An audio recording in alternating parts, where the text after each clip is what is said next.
Hey everybody, I'm David with Safariland, and today we're at Glock headquarters and we're looking at the new Gen 6 guns.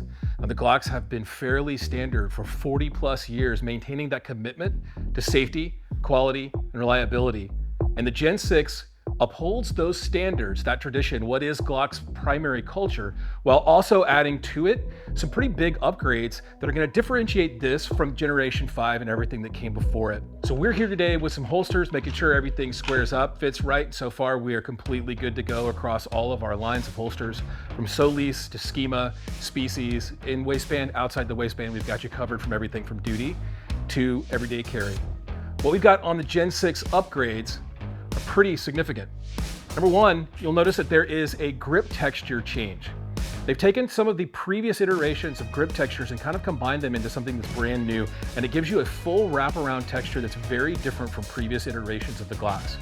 Another thing here about the grip is that the swell in the palm has been articulated to fill that hand a little more. If you are used to that very rectangular square feel of the Glock grip, as you grab to make your shooting grip with this gun, you are going to immediately notice the way it feels different. It fills the hand across the inside of the palm, and also this area here has been undercut with an enlarged beaver tail, which shortens the distance down to what is now a flat face trigger.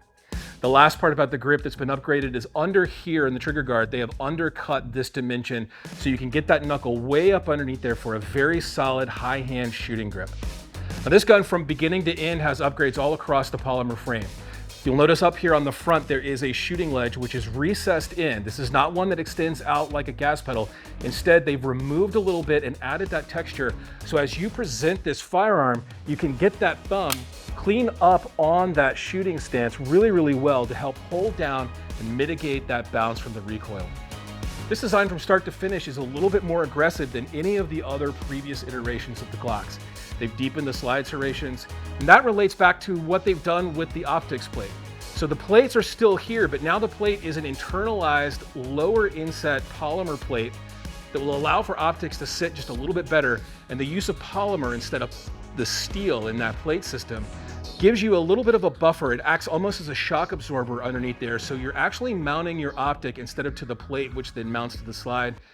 You're mounting the optic directly to the slide itself. So you have a little bit more of an opportunity there for solidity within the slide without accessing any of the internal parts that have caused problems in the past. So this plate, with the way it bounces back and forth, it sits a little bit lower, it absorbs that shock, but it still holds zero, and is a very reliable mount for what they've been doing now with these new optics transitions.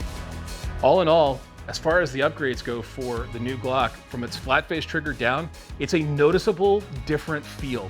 And that's something that's different for a Glock generational change. As you get your hands on these and start shooting them, you'll begin to appreciate some of those differences. Let's talk a little bit about holsters. So we're working with an unloaded firearm. And what we have here now is, from a duty perspective, the level 3 ballast, very secure. These are backwards compatible across the generations 5 and now 6. It fits in there very snug and secure, locks up perfectly.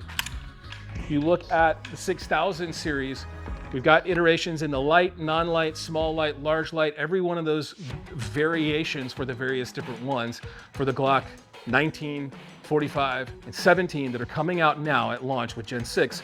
These will all work. There will be new SKUs available for the 6000 series because there is a little bit of a change here at the very end of this. That requires new center codes in the 6000 series. So you'll see those holsters, and all of that information will be available at time of launch with these guns. If you're looking for an inside the waistband, you can start with Species. The Species holsters are a very secure fit for all of the Glocks. The 45 and the 19 work incredibly well within this design for everyday carry. Also, the Incog X, where we are with this, it's a secure lockup, a nice click, positive reinforcement that your gun is exactly where you need it to be when you need it most. All of our holsters, from the inside the waistband, Species, Schema, and Incog, onto our duty rated holsters like Ballast, Vault, 6000 series, all of these lines work exactly like they're supposed to. All of our duty rated holsters have passed retention testing. These guns are good to go. They're going to be wildly popular, and we have the holsters you need at time of launch.